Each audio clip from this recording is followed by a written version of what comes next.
311వ నామము రస్యా. ఓం రస్యాయై నమః. రసస్య భావం రస్యం.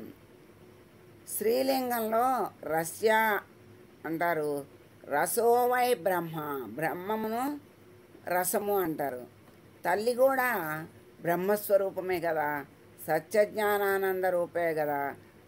కనుక అనుభవింపదగినది. ఆ సచ్చిదానంద స్వరూప భావాన్ని అనుభవింపదగినది. అందుకే అంటే ఆ భావాన్ని మనము తలిస్తేనే రసము, ఆనంద రసంలో మునిగిపోతాము. ఆ వెలుగు సూర్యుడి నుంచి, సూర్యుడు వేరు వెలుగు వేరు కాదు. ఆ సూర్యుడు వెలుగు ఒకటే. వెలుగుని చూడాలంటే సూర్యుడు ఉండాలి, సూర్యుడిని చూడాలంటే వెలుగు ఉండాలి. ఆ వెలుగుతోనే, ఆ సూర్యుని శక్తితోనే కళ్ళు మళ్ళీ మనము ఆ వెలుగుని చూడగలుగుతున్నాం. అంటే ఇక్కడ వెలుగు ద్వారా వెలుగును చూస్తున్నాము, సూర్యశక్తి ద్వారా సూర్యుడిని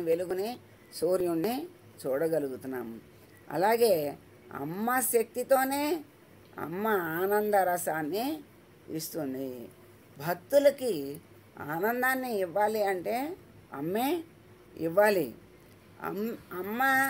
అమ్మని ఆశ్రయిస్తే అమ్మే భక్తులకు ఆనంద రసాన్ని అందిస్తుంది, అమృత రసాన్ని అందిస్తుంది. అలా మనకి ఏది కావాలో అది ఇచ్చేది అమ్మే. అమ్మ సర్వము పొంది ఉన్నది, కలిగి ఉన్నది కనుక మనకి ఏది కావాలో అది అమ్మని ఆశ్రయిస్తే చాలు, అమ్మ అని అడిగితే చాలు, అమ్మ అన్నీ ఇస్తుంది. అలా అమ్మ శక్తితోనే, అమ్మని చూడాలంటే అమ్మ శక్తి ఇస్తేనే ఆ అమ్మ రూపాన్ని చూసి ఆ రసానందాన్ని పొందుతాము.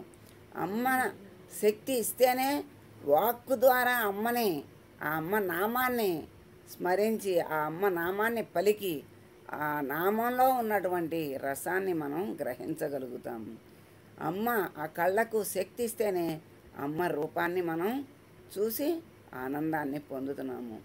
అలాగే మనసులో అమ్మ మెదిలితే, మనసు నిండా అమ్మ కదిలితే హృదయం నిండిపోతుంది. హృదయ పద్మంలో తిష్ట వేసుకుని అమ్మ ఉంటుంది. అప్పుడు మనకి సచ్చిదానంద స్వరూపమే మనకి లభిస్తుంది. ఆ రసం, అమృత రసాన్ని అమ్మ మనకి అందిస్తుంది.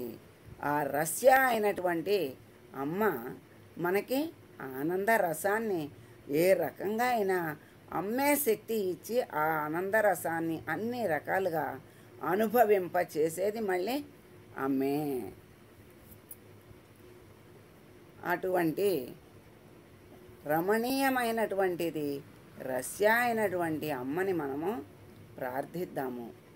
సర్వమంగళ మాంగళ్యే శివే సర్వార్థ సాధికే శరణ్యే త్రయంబకే దేవి నారాయణి నమోస్తుతే.